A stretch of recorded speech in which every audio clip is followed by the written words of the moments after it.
Welcome to this quick tip video brought to you by sharkiespromo.com.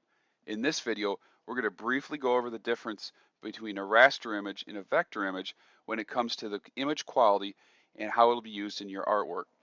So let's say, for example, you found a nice about 1" by 1" logo or some sort of artwork on the internet that you want to use on a t-shirt or a banner, and you want to blow it up and make it larger. Well, what we're going to show you here is why that may not necessarily work because of the resolution of the image. So we're going to start over here on the left, and when I click on this file, you see that we're in Photoshop. And this is a basic artboard that's 1" by 1" and just has the letter A on it. And typically you wouldn't see Photoshop files on the internet, they'd be saved to a JPEG. So that's what we have right here. And you know, this could be a photo on a website, it could be something you got off Facebook, it could be a business logo off of a business card that you scanned in. But basically what you got is just a 1" by 1", 72 dpi image, or 72 pixels per inch. And if we go to image and image size, we can see that information right here. And we went over this in a previous video. I'll include the link to that in the description for this video so you can check it out. Now let's say you have this and you're like, well, you know, that's great, that looks fine on the business card, but we want to put this on a t-shirt, or we want to put it on a banner, or something larger. So you'd go to increase this, and you change the size of it. Let's say we want to make this 6 inches by 6 inches. All right. Now this isn't necessarily how I would change it if I were designing it. I'm just trying to illustrate or give you a visual of the difference.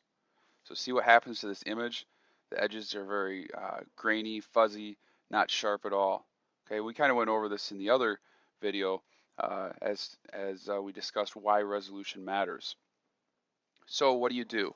Well, you could go back to Photoshop and you could design the artwork all over again, or what we would recommend if you think you're going to use your artwork on various size medias, again, t-shirts, banners, or even a billboard, we'd recommend that you make it in vector to begin with. And a vector graphic is different than a raster graphic, and we could go into details as to why, but that's not really the point of this video.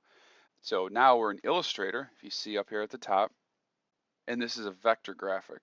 Now this again is 1" by 1". If you go to Document Setup and edit the artboard, you can see the artboard that it's on. Up here it's 1" by 1".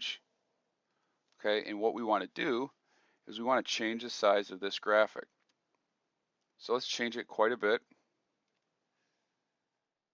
And you can see that little pop-up window right next to the cursor there, or the arrow, that tells you the size of that artwork. So we'll just enlarge it quite a bit here. And it's not quite 6 inches by 6 inches like the other, but you get the idea. Still razor sharp lines on the edges. And you can enlarge this letter here as large as you want to, and you're still going to have a nice crisp line on the edges because it's a vector image, not a raster. Again, we talked about this in the other video, but a raster image is essentially just a group of pixels. If we zoom in this far enough, you'll see the actual pixels on the artboard. And I don't know if you can see this on the video if you're streaming it in a high enough resolution, but it's just a square, and there's a color value for that square on the screen in that grid there.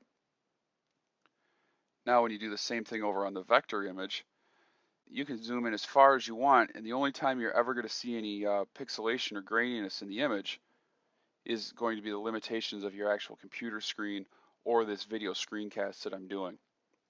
So again, it's just a quick and dirty explanation. I'm sure we could go into far greater detail. If you have any questions, let me know, but hopefully this gave you a nice visual as to what happens to a raster image as you increase it versus a vector. So this may be why, if you call us and say, I've got this artwork, I want to put it on a t-shirt, this may be why we tell you guys that we need to redraw it or recreate it, even though the artwork already exists. So hopefully that helped you out. If that helped out, please like the video. That helps us. Subscribe to our channel so you're notified when we put new videos up. And again, feel free to ask us any questions. Check out the website. The link's below. It's sharkiespromo.com. You can send us an email, phone call. We'd love to help you out. That's what we're here for. Thanks a lot and have a great day.